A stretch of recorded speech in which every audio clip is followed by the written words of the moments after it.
projet, vous êtes vice-président du syndicat de la presse indépendante d'information en ligne, qui vient de lancer une plateforme Presse 2081. Quel est le but de ce projet ? 2081.info, c'est une plateforme qui est en effet lancée par le SPIL, mais qui concerne l'ensemble de la presse. L'idée, c'est de réfléchir à l'avenir. On est dans une période de mutation profonde, de la fabrique de l'information, de la distribution de l'information. On parle de crise de la presse, mais c'est avant tout une mutation, une transition vers quelque chose qui nous est encore inconnu, une transition d'un ordre de grandeur comparable à ce qui s'est passé avec l'imprimerie il y a 5 siècles.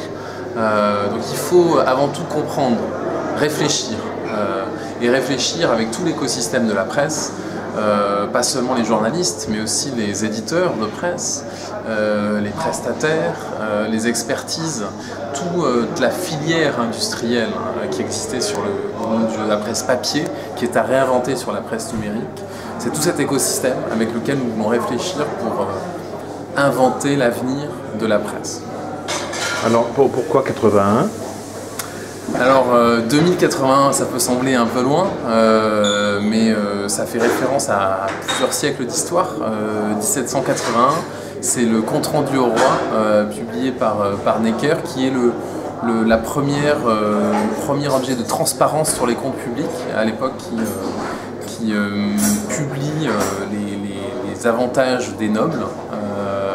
Un siècle plus tard, et c'est beaucoup plus important, 29 juillet 1881, loi fondamentale sur la liberté de la presse, toujours en vigueur aujourd'hui.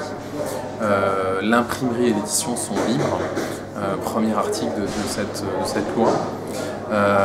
Et enfin, 1981, fin du monopole de l'État sur la radio et la télévision, apparition d'une pléthore de radios libres.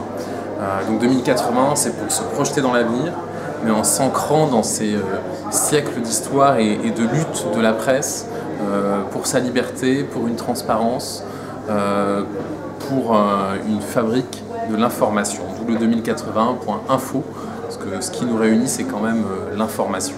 Justement, parce que dans la presse, il n'y a pas que l'information comme production, il y a le divertissement, la distraction. Quels sont les risques peut-être d'un mélange de genres? Est-ce que ça ne fait pas partie des menaces qui non seulement pèsent sur nous, mais que nous vivons déjà? Alors il y a toujours eu en effet dans la presse une partie d'information, une partie de divertissement.